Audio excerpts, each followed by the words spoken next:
Hi everyone, my name is Dr. Preetham and I'm a consultant orthopedician in ILTS Hospital in Bangalore. We are here today to talk about bone health, how we can keep our bones healthy and how we can overall improve the bone quality that we have.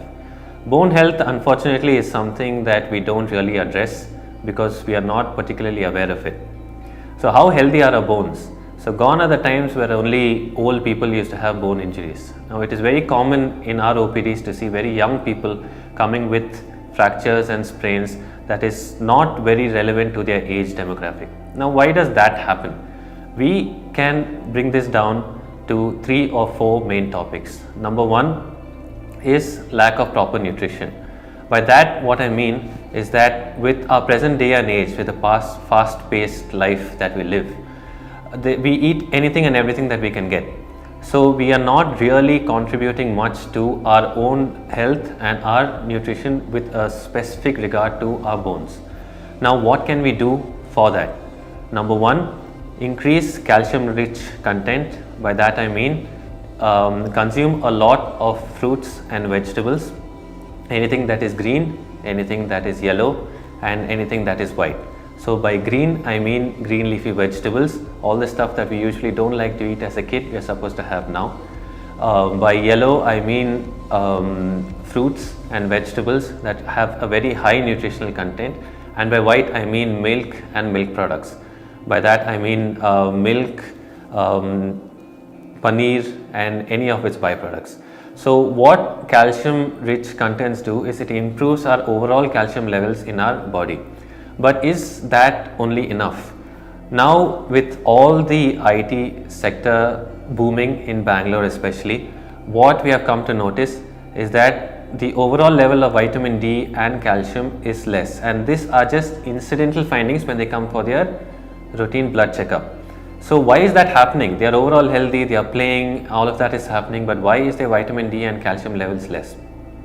That is number 1, the intake is less, and vitamin D as such is just a carrier of calcium. So you can have all the calcium that you want in your diet, but if your vitamin D levels are not sufficient, it is not really going to be transported around your blood system. So it's very important to get your vitamin D levels checked regularly and supplement that if at all it is deficient. Now your vitamin D is okay and your calcium is okay. So what else can you do for your bone health as such? The third thing is exercise. Now people often have different meanings, and there are different types of exercise. You go and join a gym, they tell you to do 5 different kind of things. But what can we do that is going to be very specific to our bone health? The only answer to that is resistance training. So you can go for all the walks that you want and you can go for your jogs, but that all of that comes under cardiovascular training. So that will improve your overall health, it will improve your cardiovascular health, but will that really improve your bone health? The answer to that is no.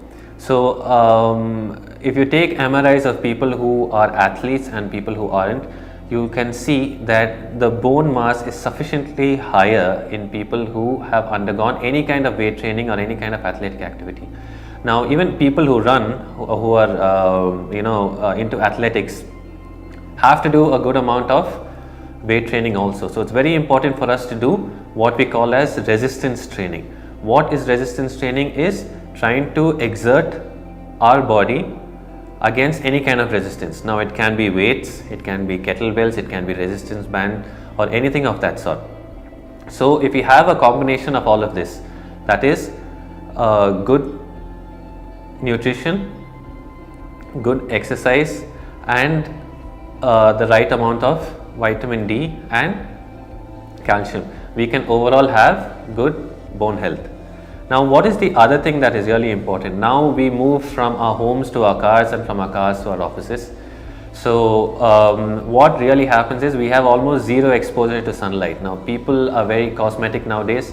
Our dermatologists tell us to lather ourselves up with sunscreen every 2 to 3 hours.